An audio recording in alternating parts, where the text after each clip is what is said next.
kaping kalih minangka Gatotkaca.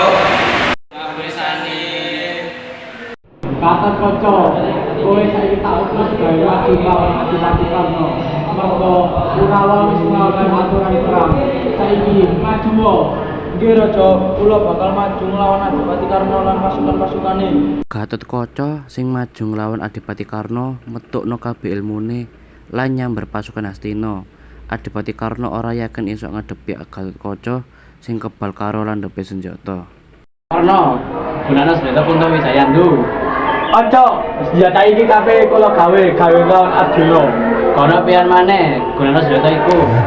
Mari ngono, Gatotkaca sing ngerti kaunggulan senjata kuwi kabur sak dhuwur-dhuwure. Senjata Kuntawijaya sing dilasatke Adipati Karna ora tekan Gatotkaca. Mari ngono, paklike Gatotkaca Arwakala Bendana nerusake lesatke lan nusuk pusare Gatotkaca.